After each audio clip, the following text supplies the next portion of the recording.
तृतीय वर्ष के विद्यार्थियों का आज की कक्षा में स्वागत है। आज मैं आपको सामाजिक समझौता सिद्धांत के दो विचारकों हॉब्स और लॉक का तुलनात्मक अध्ययन बताऊंगी। हॉब्स और लॉक दोनों ही ब्रिटिश विचारक हैं तथा राज्य की उत्पत्ति का मूल कारण सामाजिक समझौते को समझते हैं। दोनों प्राकृतिक अवस्था के सिद्धांत में विश्वास करते हैं तथा यह भी प्रतिपादित करते हैं कि सरकार समझौते में भाग लेती है। दोनों के अनुसार राज्य का उद्देश्य शांति की स्थापना करना, व्यक्ति को सुरक्षा प्रदान करना और कानून को भंग करने वालों को दंड देना है। लॉक का दर्शन भी हॉब्स की भांति व्यक्तिवाद पर आधारित है। इन समानताओं के बावजूद दोनों के सिद्धांतों में आधारभूत अंतर है।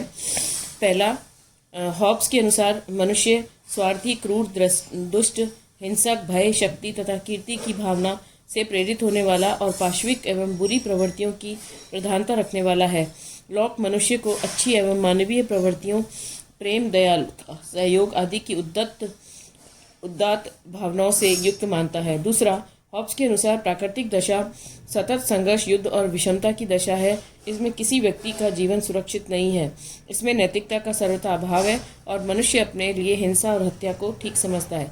किंतु लॉक के अनुसार प्राकृतिक दशा शांति, सहयोग और स्वतंत्रता की अवस्था है। लॉक प्राकृतिक अवस्था में व्यक्ति के जीवन, स्वतंत्रता और संपत्ति के अधिकारों की भी कल्पना करता है। तीसरा, हॉब्स के अनुसार प्राकृतिक दिशा में सतत संघर्ष से उत्पन्न अराजकता को दूर करने के लिए सामाजिक समझौते की आवश्यकता होती है। लॉक के अनुसार प्राकृतिक अवस्था में प्रमुख रूप से तीन असुविधाएं थीं।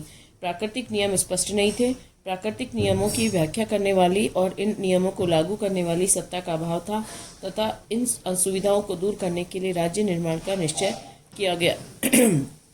चौथा, हॉब्स के अनुसार राज्य का निर्माण करने के लिए एक ही समझौता किया गया, जबकि लॉक के अनुसार दो प्रकार के समझौते हुए, पहला सामाजिक और दूसरा राजनीतिक।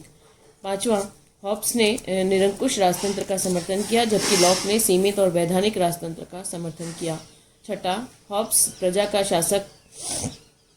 को शासक के विरुद्ध क्रांति करने का अधिकार नहीं देता। इसके विपरीत लॉक शासक की शक्तियों को सीमित कर मानता है। उसके अनुसार बहुसंख्यक प्रजा को राज्य सत्ता के विरुद्ध क्रांति या विद्रोह करने का अधिकार है। इस प्रकार हॉब्स और लॉक के विचारों की तुलना करने से प्रतीत होता है कि हॉब्स के सामाजिक समझौते और राज्य संबंधी विचार अधिक मौलिक, तर्कयुक्त और युक्तिसंगत और संबद्धता रखने वाले हैं और उसके विचार भविष्य में लोकप्रिय प्रबल होने वाली लोकतंत्र की विचारधारा के अनुकूल नहीं थे। अधिकांश आधुनिक राज्यों के संविधान हॉब्स के नहीं अपितु लॉक के सिद्धांतों पर आधारित हैं। धन्यवाद।